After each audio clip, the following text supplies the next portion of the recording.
Bien, esta noche seguimos con el tema de las bienaventuranzas. Pasamos a la cuarta, que está en Mateo 5:6. El giro que da la bienaventuranza en comparación a la de ayer es bastante llamativo y nos dice en la palabra del Señor: bienaventurados los que tienen hambre y sed de justicia, porque serán saciados. Es una muy buena forma de leer la palabra, el preguntarse por qué el Señor, en su inspiración a los autores sagrados, pone cada palabra. En este caso es el propio Señor Jesucristo el que está hablando. Entonces, con mayor razón tenemos que preguntarnos por qué el Señor dice las cosas como las dice. Aquí nos corresponde hoy empezar entonces mirando el hecho de que Él habla de aquellos que tienen hambre y sed. Es el primer conjunto de palabras que vamos a analizar. Hambre y sed. ¿Por qué? Bueno, cuando vamos a interpretar alguna parte de la palabra del Señor, una regla importante es tener en cuenta la parte de la historia en el momento en que se estaba consignando o en el momento en que se estaba desarrollando la acción. Entonces, estamos hablando aquí de hace 2000 años. El Señor estaba predicando en un monte a una población que tenía una comprensión diferente de la nuestra. Y el Señor hace que cada palabra sea completamente entendida por esas personas de ese momento. Nosotros, ya con el desarrollo de la forma de vivir diferente, hay cosas que no entendemos. Entonces, el hecho es que muy pocos de nosotros, en las condiciones actuales de vida, sabemos realmente lo que es tener hambre o sed. Somos muy pocos. Porque un obrero del tiempo del Señor Jesucristo comía carne solo una vez por semana y nunca estaba muy lejos de la verdadera hambre. Se ganaba un denario, es decir, una moneda de plata que correspondía al salario de un día. Es como si hoy ese obrero se ganara los 38,000 pesos, creo, que es el equivalente al jornal diario. Pero 38,000 pesos para un mes son como 1.200.000 aproximadamente, para distribuir entre 3 o 4 personas implica un verdadero sacrificio en muchos sentidos. Entonces, estas familias que estaban oyendo al Señor Jesucristo realmente conocían lo que era el hambre. El Señor dice: los que tienen hambre y sed, pero de algo especial, de justicia. Por ahora estamos analizando solo el hambre y la sed. El caso era todavía más real en cuanto a la sed, porque la inmensa mayoría de la gente de esa época no podía hacer lo que hacemos nosotros: abrir una llave y recibir agua clara, fresca, en la casa. Ellos tenían que ir a buscarla a los riachuelos, a los pozos, a los lagos, y a veces con largas caminatas. Y no era agua precisamente fresca en el momento que ya había sido recogida después de 2 o 3 días. Entonces, no es como nosotros en nuestras condiciones de vida moderna, donde una sed se puede mitigar rápidamente acudiendo a la cocina y a una nevera o a una llave de agua.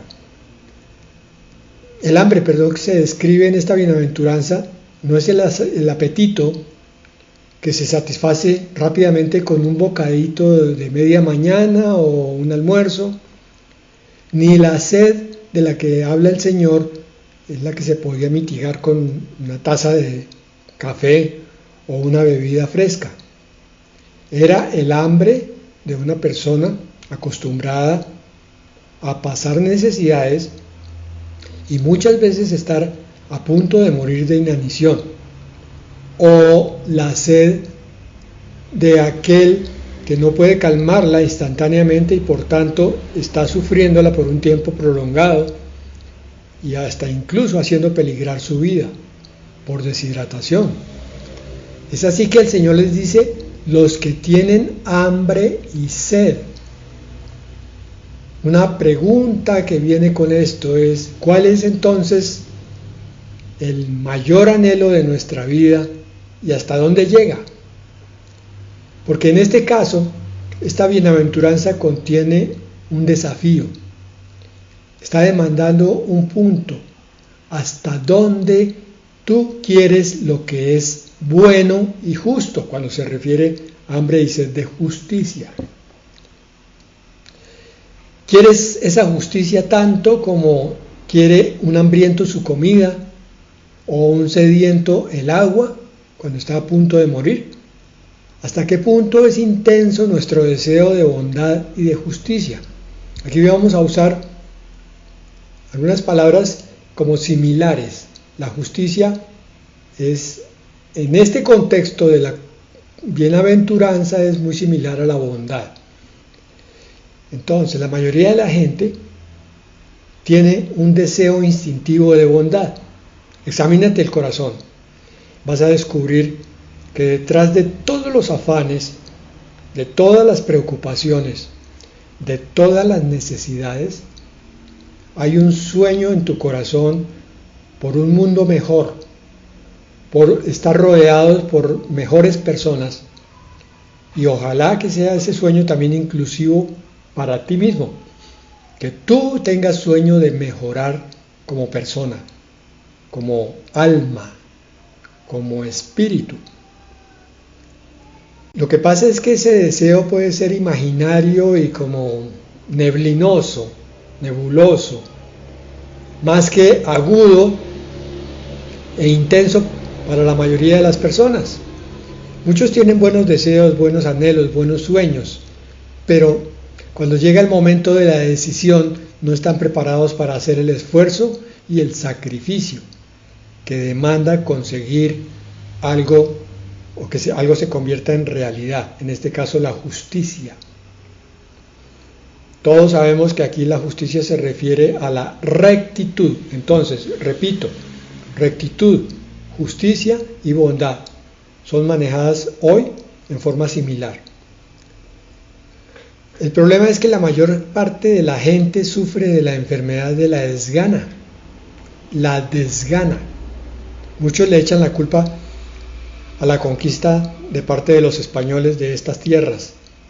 Ellos trajeron muchas costumbres, entre otras la siesta, y también una cierta apatía que ha terminado por convertir a nuestra tierra en fuente de muchos sueños pero pocas realidades, porque son sueños aún con desgana. No trabajamos por mantener ese sueño en forma viva y real hasta que se vaya materializando poco a poco, y muchísimo menos se nos ocurre pedirle al Señor que los cumpla. Habría una grandísima diferencia en el mundo si deseáramos la bondad más que ninguna otra cosa. Pónganse a pensar ustedes en eso. Si yo me empeño en buscar la bondad, empiezo por mí, tratando de transformar todo aquello que daña a los demás, buscando la forma de quitarlo de mi vida, pues inmediatamente empieza a mejorar todo mi entorno.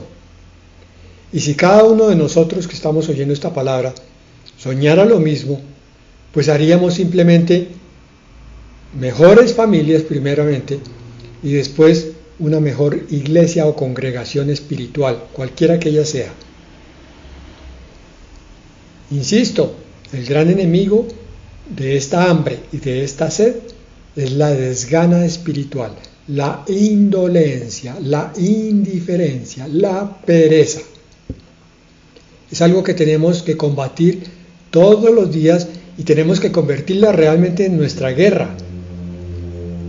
Cuando tú seas consciente de cuál es tu sueño, te vas a dar cuenta que con mucha frecuencia viene un desánimo, un desaliento por buscarlo.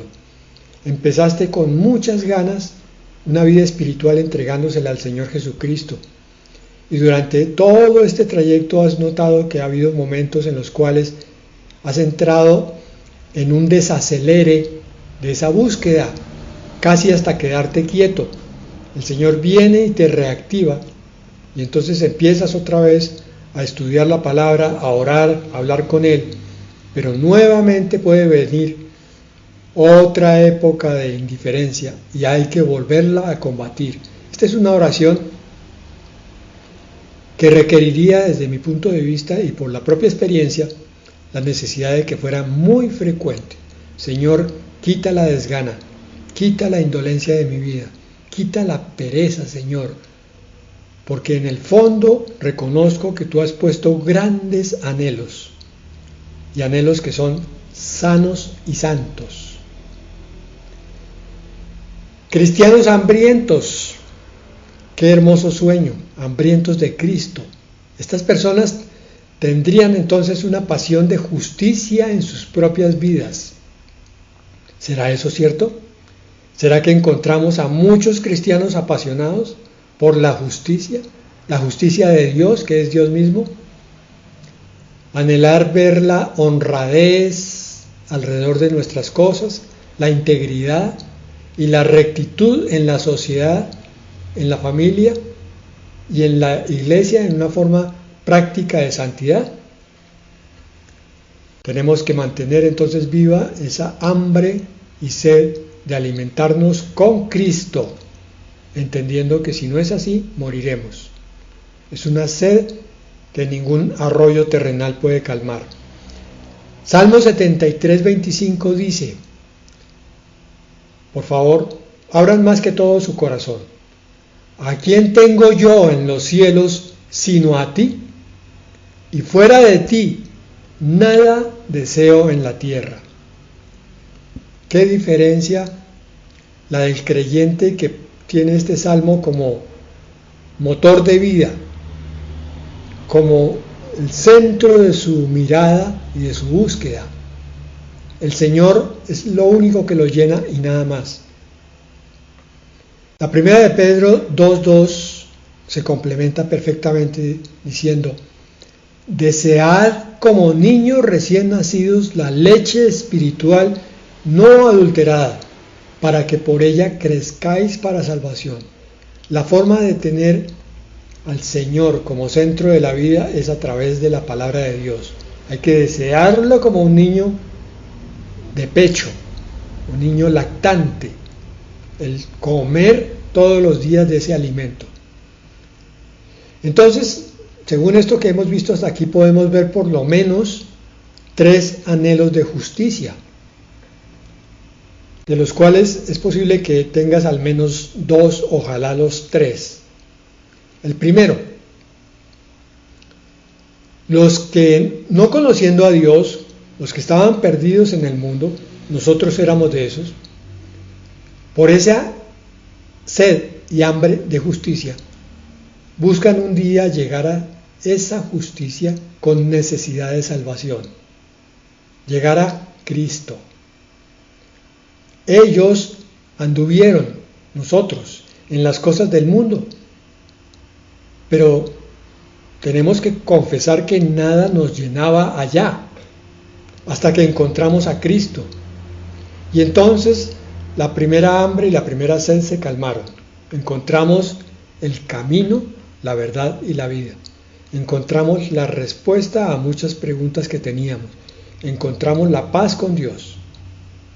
Así que no olvidemos ese momento de salvación, porque el segundo anhelo de justicia es algo que debemos tener presente hoy en día. Es el de aquellos que, siendo salvos, buscan con hambre y sed la justicia de la santidad. Ya la salvación se cumplió en nuestras vidas, ya hemos sido justificados. Ahora cada día es un caminar hacia la santidad. Cada día es un día de santidad. Hoy menos que mañana. Mañana más que hoy. Estos que tienen esa hambre y sed por la santidad se congregan en una iglesia, leen su Biblia, pero aún así les falta algo. Espero que lo que te estoy diciendo te esté hablando al corazón, directamente a ti. Si no te está hablando es que te falta esto que estoy diciendo. Te falta algo. Abres tu Biblia, te llenas por un momento, pero te sigue faltando algo.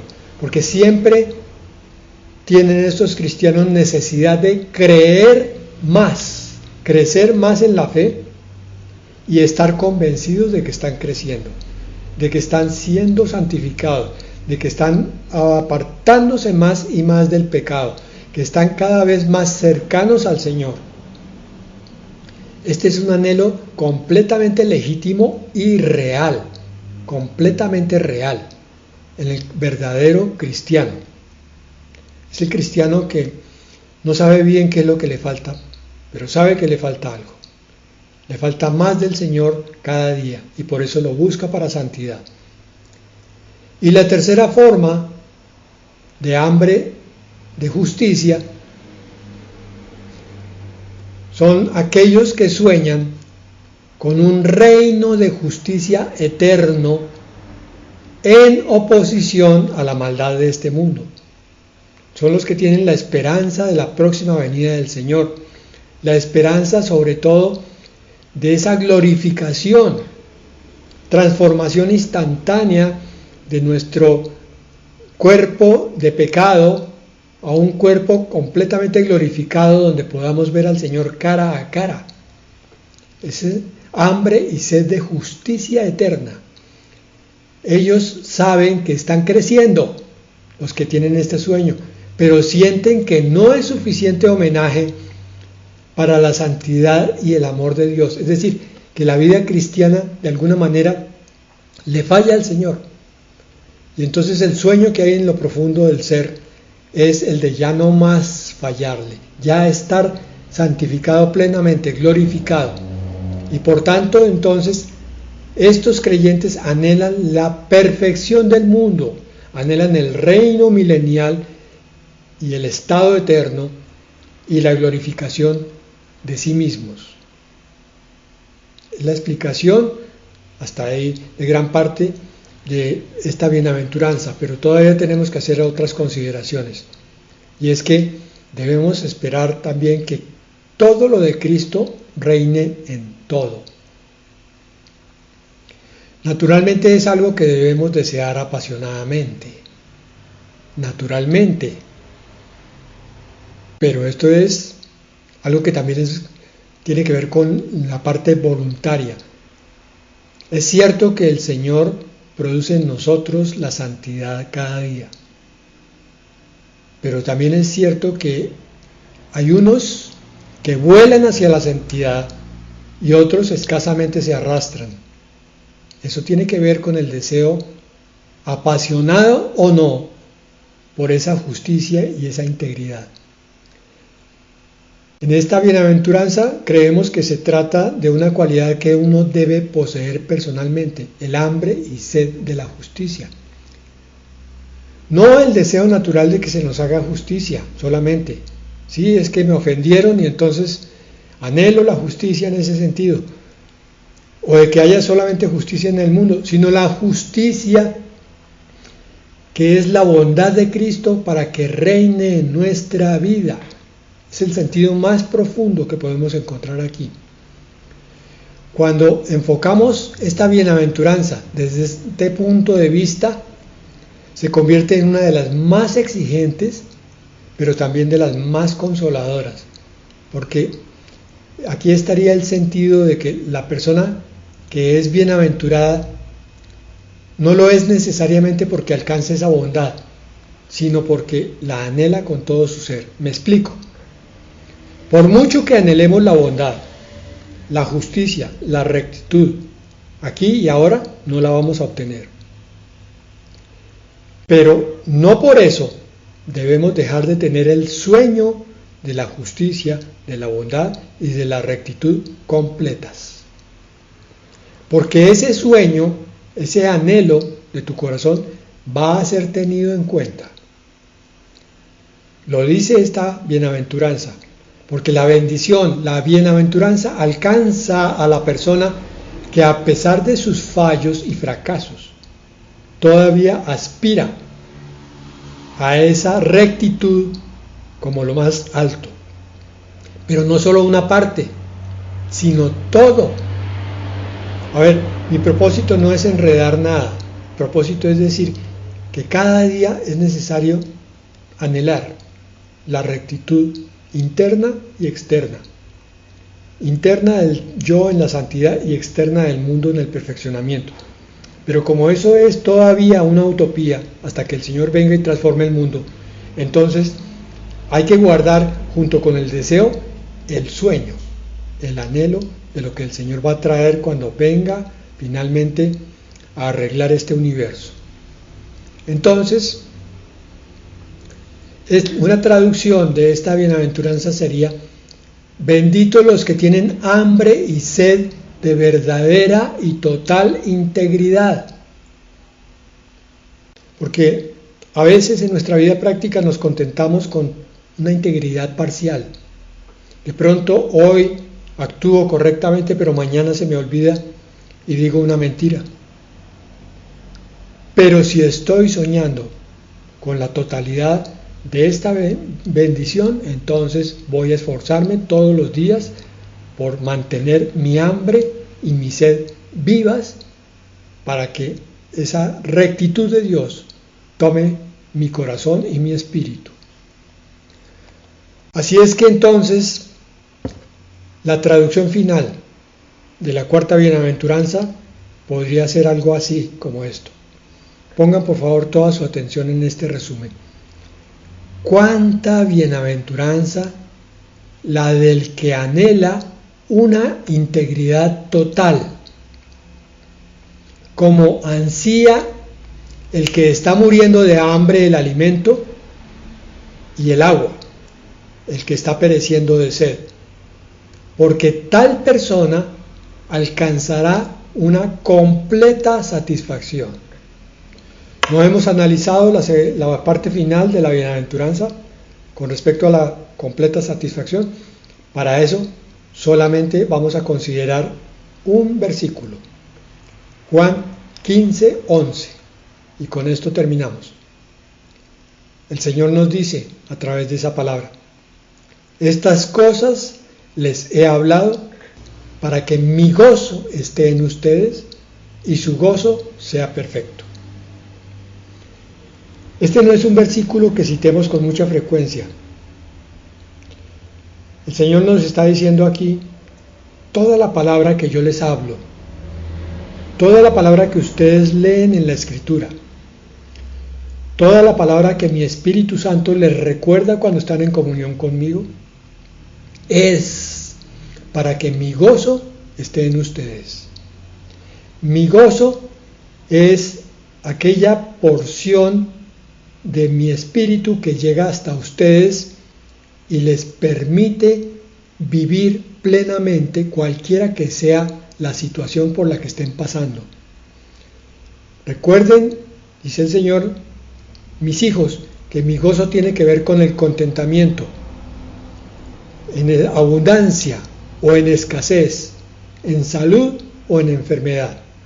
Lo que hace la persona que está en el gozo del Señor es que siempre levanta sus ojos al cielo y nunca considera lo que le falta, sino que siempre mira lo que Dios da, lo que ha traído hasta el momento, y por tanto entonces da gracias al Señor por cada bendición que trae, y por eso entonces su gozo es perfecto. Cuando tú miras las situaciones por las que están atravesando tantas familias, situaciones difíciles, pero miras que las situaciones esas difíciles no lo son tanto en comparación con otras. Por ejemplo, teníamos en estos días una tragedia ahí en las redes sociales por las cuales se les pidió a ustedes oraciones, que es la de esta nenita Camila. No sé si todos conocen la historia. Hay un pastor en Ecuador que es realmente un varón de Dios, muy lleno del Espíritu Santo. Predica de una forma profunda, a veces fuerte, pero tiene una gran obra de parte del Señor y la está llevando muy bien. Su hija se casó y se fue para Estados Unidos. Y la nieta de este pastor, que tiene 6 años, está luchando contra una forma de cáncer bastante maligna desde hace 3 años. Hace un tiempo le apareció el cáncer en una de las piernitas. Lograron extirpárselo, pero el huesito sufrió daño, entonces la pierna está teniendo secuelas. Me imagino que también incluyendo el crecimiento, de tal manera que tuvieron que amputarle la piernita ayer. Ustedes pueden mirar en las redes sociales la foto de esta bebita y se van a dar cuenta de la belleza de niña. Una niña de 6 años que ha estado prácticamente 3 años seguidos en el hospital, pasando por uno y otro tratamiento. Inyecciones van, inyecciones vienen, suero, quimioterapia y cirugías. Y sin embargo esta nena tiene una dulzura en su sonrisa, en su mirada, en su forma de hablar.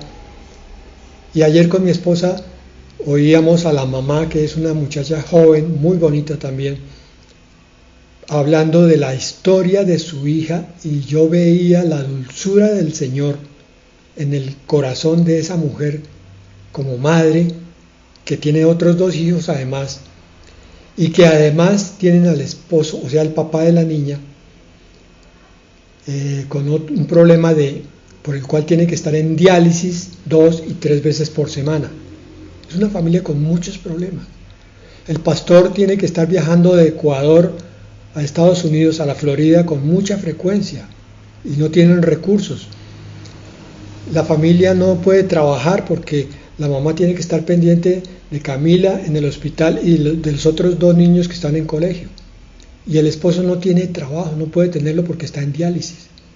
Entonces tiene que sobrevivir con las donaciones de la gente que conoce el caso.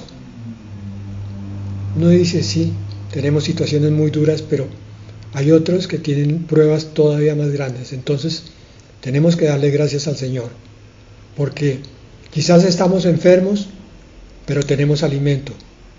O quizás estamos sanos y escasea el alimento, pero tenemos familia, no estamos solos. Siempre hay una forma de ver hacia arriba, para después de mirar las cosas del cielo, voltear a mirar al mundo con los ojos de Dios y entonces verlo transformado, entendiendo que el Señor tiene control de todas las cosas y que por alguna razón muy profunda, así como son sus pensamientos de alto, Él permite que cada uno de nosotros tenga una batalla para que podamos descubrir las bendiciones ocultas que hay en las cosas. Miren, hermanos, yo no sé cuántas veces hemos pasado por encima de estas bienaventuranzas, las hemos leído, las hemos estudiado, pero el Señor sigue sacando bendición de esta palabra, una bienaventuranza tan pequeña como esta, la tremenda enseñanza que nos da, el consuelo tan grande que coloca en nuestro batallar diario. Cuánta bienaventuranza hay en los que tienen hambre y sed de la rectitud y de la justicia de Dios. Amén y amén.